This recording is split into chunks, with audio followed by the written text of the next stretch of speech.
Welcome to Sunshine Cathedral's Queer God Squad. It's Friday, October 17th, 2025. I am Bishop Darrell Watkins, the Senior Minister of the Sunshine Cathedral. With me today are Bishop Robert Griffin, Reverend Dr. Ann Atwell, and Reverend Kevin Tisdall. We are the Queer God Squad. Visit sunshinecathedral.org to learn more about us. Queer God Squad was created by Hotspots Happening Out to support our mission to explore the value of faith in the LGBTQ community. There is no streaming TV show like this in the entire world. In 2025, we are celebrating the 40th anniversary of Hotspots magazine, with Queer News Tonight sharing over 11,000 stories and 11 million views so far. We are the largest nonprofit LGBTQ media organization in America, and we encourage you to support our mission to inform, entertain, and educate our community and allies.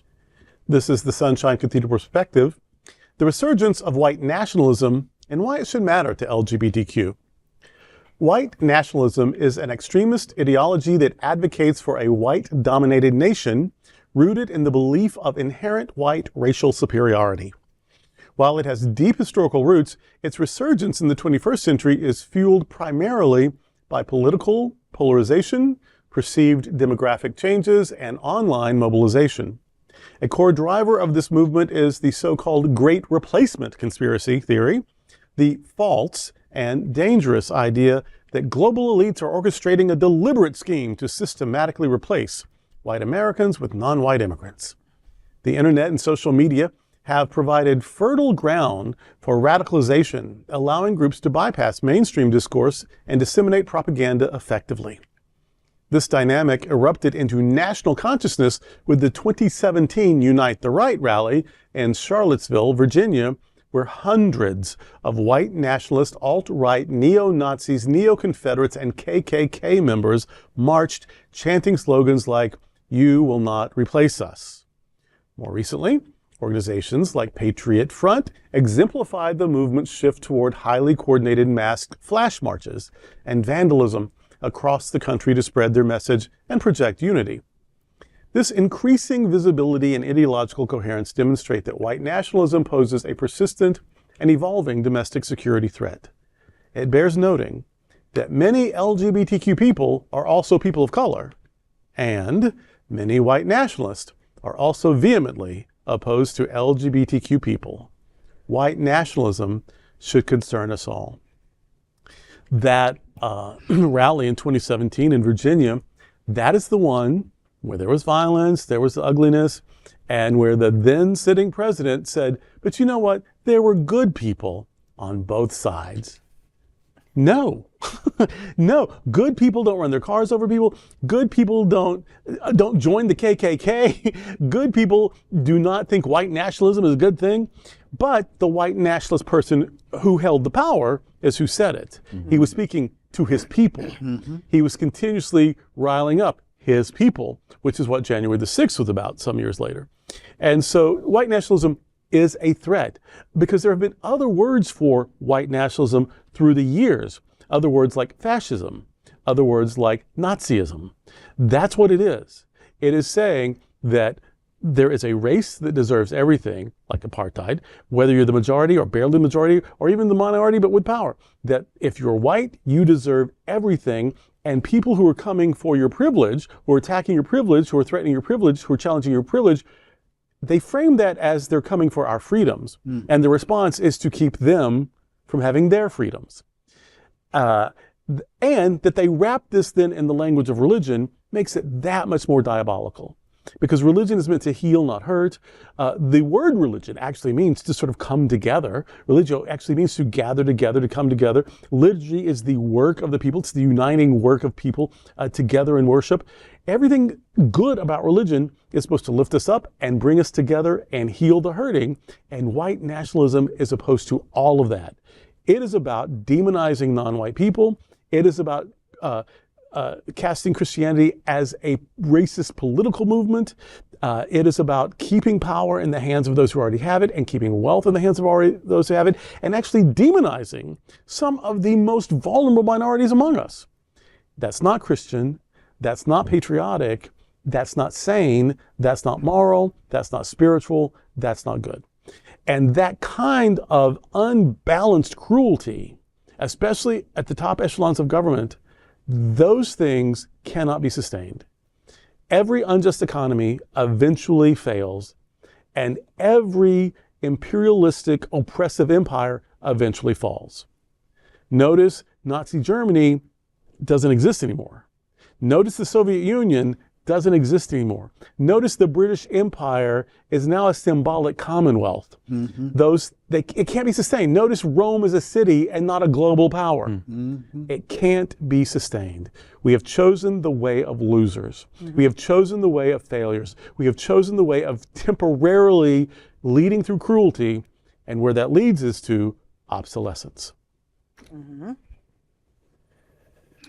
You know, when I think this whole white nationalist ideology, kind of a movement and everything. I'm in this class right now doing a lot of talking about this particular topic, and they're talking about how deadly the ideology of white nationalism is. That it really does seek to really root out everybody other than you. If you look like me, if you act like me, if you're rich like me, then we don't have time for anybody else. And, you know, and my point of it has been like, you can't, you know, this is one of those moments like we need to relook at what's on the hate group lists. Yeah. You know, and when you put, I know this is an ideology, but white nationalism, and when you put the white plus Christian plus nationalism all together, it really is a hate group. It really is a hate ideology. It is nothing that is welcome about it. It's nothing that is inclusive about it. This is rooting out all of the other. Yeah. And you know, and as one of my classmates pointed out, goes, you know, there have been movements. There's been the women's movement. There's been, you know, the Black liberation movement. There's been the feminist movement. There's been the workers' right movement, gay liberation movements. Like all these movements that has happened in history, and none of them was about completely changing the ideology of a nation, rather than looking at how these movements make our nation work better. They were all about empowering people who had been left out, not crushing anybody else. Exactly. Right. You know, and so I think if we look at how movements work versus this top-down national thing, it's a very different approach. And that's why I think we as queer people need to be really concerned about what this looks like, because this group is targeting, this ideology is targeting each of us at some level. And we just need to be aware of where this is coming from. And a lot of this is not happening at 6000 Pennsylvania Avenue in Washington, D.C. It's happening right here. It is. It's happening everywhere. And you're right on, Bishop. Unless you are a cisgendered, white, affluent male, you're a target.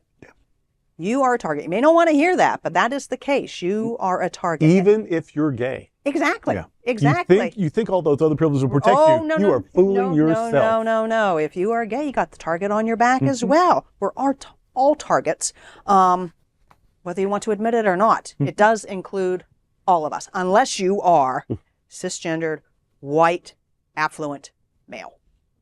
And there ain't no passing with that group. Yeah, how about that? I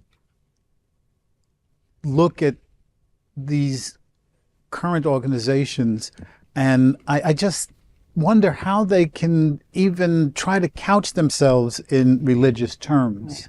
Recently in a sermon, Bishop Durrell talked about what we're supposed to be to one another, how we're supposed to treat one another. And I don't remember anything in that sermon that said that we were supposed to mistreat anyone. He used a Bible story to show how one person thought it could be if you mistreated somebody. The Dr. Luke wrote about Lazarus and the rich man. And the rich man lived in luxury through all of his life, and Lazarus laid outside the front gate. And when he died, things changed for him. And when the rich man died, things changed for him. And the message in that was, if you are a lousy person when you're alive, you leave a lousy legacy. Really. You're just going to leave ugliness behind. So if we look at these groups that are coming forward and claiming some religious authenticity, we have to say, no, you are not a religious group. You are a hate group. And we are going to call you out every time you open your mouths. Yes. And that makes people uncomfortable. And our own community makes people uncomfortable. And I'm very sorry about that because I like having a good time. I like to laugh. I like to make people feel good. But when the world is on fire, what feels good is a fire extinguisher. Yeah. When somebody is having a heart attack, what feels good is CPR. And that's where we are. So if all of this makes you nervous or uncomfortable, one, I'm sorry, but two, I'm not sorry. Because this is a confessing church moment. This is a Dietrich Bonhoeffer moment. This is a stand up to Herod and Caesar moment. This is what's happening. Yeah. And that we isolated ourselves and sang kumbaya and pretended all that wasn't happening, that didn't help anybody. Right. That didn't help anybody. We are called to confront the ugliness right now. When I'm being eaten alive by mosquitoes in the Everglades, praying at Alligator Alcatraz, so horribly named, and treating humans as if they were less than that, being denied their due process, being inappropriately housed, it's hot. I've already had a long day. Mosquitoes are tormenting me, and still everybody on the inside would trade places with me in a minute. Compassion calls us. Decency calls us. Christ calls us. So I'm sorry if you get in your feelings because we're getting in your privilege. I'm a male presenting white person.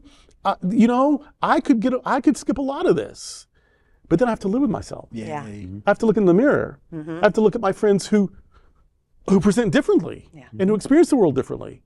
And if I'm saying, well, lucky me, I get a pass on this or that, what kind of person am I? Yeah. And so, yes, I'm sorry if you can't hang with this, if we've made you mad, if we made you uncomfortable, but how much more uncomfortable are people who are afraid to leave their house every day because there is a literal war on trans people? Yes. Yes. I hope you get on board. I hope you'll help us. I hope you support us. I hope you'll come. I hope you'll watch. I hope you'll contribute. I hope you pray. I hope you'll be part of this. But if you can't be, for Christ's sake, at least get out of our way. Yes, please. Amen. And that's today with the Queer God Squad. Before we go, I want to invite you to check out the Performing Arts series. Sunshine Cathedral Center for the Performing Arts has great acts lined up for 2025 and 2026 season. Here is the taste of what is coming up. Golden Ghouls, picture it. Halloween 2025 will be on our stage one night only, October 25th. Then, on November 7th, we welcome back Miss Coco Peru in Fuck This Shit. If this show is like our other tours de force, there will be storytelling, laughs, singing, and a moral to tie up the evening. Or maybe this one is entirely different. You'll have to come to the show to know for sure. But you already know it's going to be one of the best nights of comedy and drag artistry you will have enjoyed all year. December 7th brings Matthew Darren's annual holiday Fantasia. Always amazing, and this year it will again be co-hosted by Varla Jean Merman. And in 2026, there are already some great shows lined up, such as Selections from Pearly, a musical based on the play Pearly Victorious by Ossie Davis, on February the 7th. For more information about these shows and others, and to secure your tickets, go to sunshinecathedral.org/arts, and also be sure to check out the Cathedral Pub. Please like and share this episode on your social media and look for Sunshine Cathedral on Facebook or Instagram. You can also like our individual pages on Facebook. Remember to visit sunshinecathedral.org frequently. There you will find Bishop Talk, where Bishop Darrell and I interview queer religious leaders, activists, and scholars. Thank you for joining the Queer God Squad today. We are here daily at 3 p.m. to have some fun and to discuss what our LGBTQ community is talking about. Sunshine Cathedral is the world's leading progressive queer church. Progressive, queer, and God are words that naturally should go together. Remember that we are all in this together, and also remember, you are God's miracle and not God's mistake. Until next time, we are the Queer God Squad. Goodbye.